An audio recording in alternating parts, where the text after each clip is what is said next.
Je crois que la seule chose qui peut vraiment compter, c'est d'avoir fait le maximum de ce que t'as vécu à un instant T.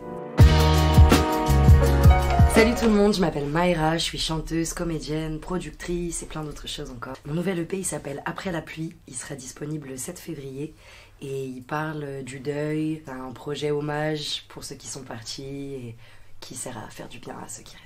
J'ai failli appeler l'EP justement Anti-Club des 27 parce que je trouvais ça trop drôle de me dire ok, à 27 ans, j'écris un truc qui parle de la mort, du deuil, des gens qui partent, machin. Et en même temps, moi je me suis jamais sentie aussi vivante, tu vois, parce que quand il y a des gens qui partent autour de toi, tu te rends compte que chaque instant de vie, même l'instant qu'on est en train de passer, vous et moi, il est aussi important que quand je prendrai le métro et que quand je serai sous ma douche, tout est aussi important. Je trouve ça assez ironique de faire un projet comme ça à mon âge. Je me rappelle que quand j'avais 18 ans, je me disais putain mais oh là là j'ai 18 ans mais il faut que je fasse plein de trucs vite vite vite et je faisais beaucoup de choses, je travaillais énormément. Je travaille toujours autant aujourd'hui je pense mais de manière plus sereine, je suis moins comme ça. Et j'avais cette espèce de peur, panique de mourir à chaque instant quand j'étais très jeune alors que maintenant je me dis ok passé 25 ans tu te connais un petit peu mieux si tu travailles sur toi un minimum au quotidien, si tu t'écoutes normalement t'es censé un peu mieux te connaître.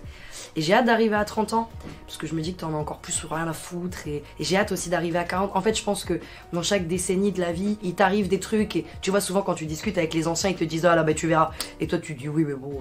Et des fois, ça veut rien dire, t'as des gens de 50, 60 ans qui comprennent pas ta vie, parce que vous avez pas les mêmes parcours, mais je crois quand même qu'à chaque étape et chaque décennie de vie, on se réapprend, on redécouvre.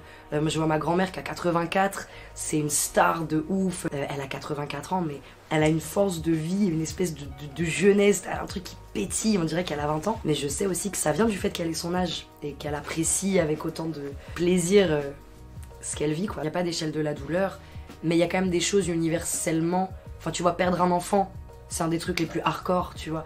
Perdre un mari avec qui t'as passé 50 ans de ta vie, c'est hardcore. Et je crois que quand tu quittes quelqu'un, et en fait ça dépend aussi de l'âge que t'as, où t'en es dans ta vie, quand t'es à ton premier cum et que t'as 14 ans, enfin je sais pas 15-16 ans, et que tu perds ton premier mec, t'as l'impression que ton univers s'effondre tout entier. Quand tu perds ton mari après 40 ans de mariage, en fait c'est con mais ça doit peut-être être aussi violent, sauf qu'en fait y a peut-être pas le même bagage que tu vas tirer après. Tu vois, je crois que le plus violent, c'est pas forcément le type de relation. Encore une fois, c'est tous les souvenirs, toutes les habitudes, tout ce que la personne a pu te donner, tout ce qu'elle a pu te nourrir. Donc je crois qu'en fait, faire le deuil des autres et faire le deuil des relations, c'est primordial parce que de toute façon, tu es toujours la propre femme de ta vie ou tu es l'homme de ta vie. C'est-à-dire que tu nais seul, tu meurs seul. Effectivement, faire le deuil d'une relation amoureuse, c'est aussi laisser partir une partie de la femme ou de l'homme qu'on était.